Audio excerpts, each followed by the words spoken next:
Si vous allez me dire, mais qu'est-ce qu'il regarde? Eh bien, je regarde un très beau massif d'orties dioïques, ou grandes orties, ou encore orties communes.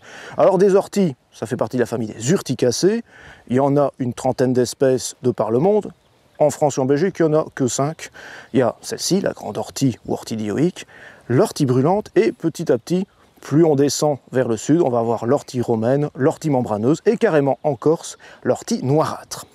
Ortie dioïque, ça veut tout simplement dire qu'il y a des pieds avec des fleurs mâles et des pieds avec des fleurs femelles. Certains pieds d'ortie dioïque peuvent avoir les deux, mais c'est quand même assez rare. Les fleurs mâles sont plutôt des grappes un peu dressées, tandis que les fleurs femelles sont des grappes pendantes. Alors l'ortie, ça fait partie des urticacées, vous entendez donc urticant.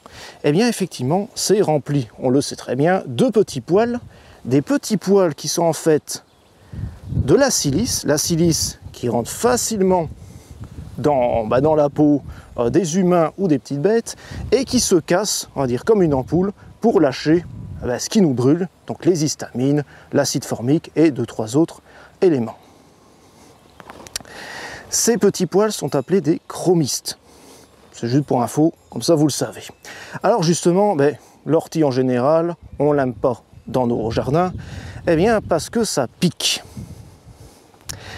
Et ce que j'ai oublié de vous dire, c'est que... Elles te plaisent pas mes orties, Olivier? Comment ça me plaise pas les orties?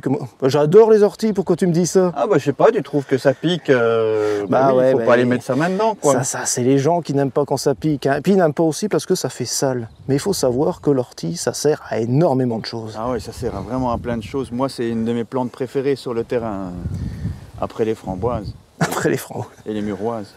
Mais ça sert à plein de choses, ça sert notamment, ça sert à faire des purins ou faire des choses un peu insectifuges pour éloigner les pucerons. Mais il faut savoir qu'avant on le cultivait pour la fibre, c'est une fibre végétale qui sert à beaucoup de choses. On le cultivait aussi dans les jardins en tant que plante médicinale. Voilà. C'est une plante diurétique, etc. Et ça se mange. Est-ce que tu le manges, toi? Oui, ça se mange, effectivement, on peut... en fait, elle perd son côté piquant une fois qu'elle est chauffée et cuisinée. Donc, non seulement on mange effectivement les feuilles, on peut aussi manger les graines.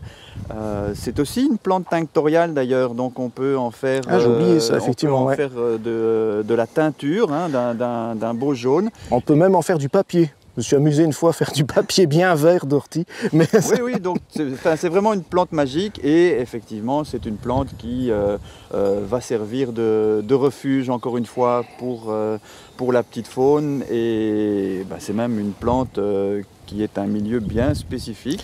Oui, parce que c'est une plante haute. Il y a beaucoup de gens qui aiment bien d'avoir les papillons, ils mettent des fleurs, c'est très bien, ça nourrit les papillons, mais ils oublient que la chenille des papillons ont une plante haute bien spécifique. Et c'est le cas de l'ortie, pour bon nombre de papillons, pas mal de papillons de nuit, mais surtout le pan du jour, la petite tortue, le vulcain, etc. Donc, s'il n'y a pas d'ortie dans votre jardin, vous n'aurez pas ces papillons-là. C'est une plante haute aussi pour certaines punaises, pour certains charançons, pour d'autres petites bêtes comme ça. Alors ici, c'est une belle zone d'ortie quand même. Je ne veux pas dire que tu as exagéré, mais c'est déjà une belle surface. Dans vos jardins, c'est pas vraiment utile de mettre une si grande surface. Si vous avez un tout petit carré d'ortie par-ci, par-là, ça peut déjà servir beaucoup, n'est-ce pas? Oui, tout à fait. Donc le principal, c'est qu'elle soit là.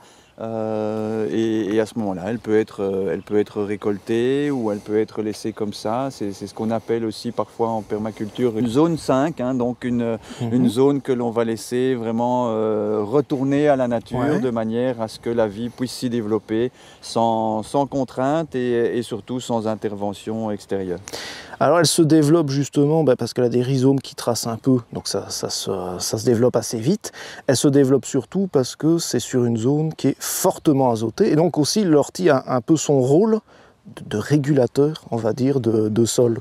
Oui, c'est une plante effectivement qu'on appelle bio-indicatrice, donc qui va nous montrer quelle est la nature du sol qui est dessous. Donc effectivement, un sol extrêmement azoté, c'est normal. Ici, on est sur une ancienne prairie, donc qui a été amendée régulièrement. Non seulement effectivement amendée par l'herbe qu'on a fauchée, mais et par les vaches elles-mêmes. on a ramené de l'azote pour pouvoir faire du foin.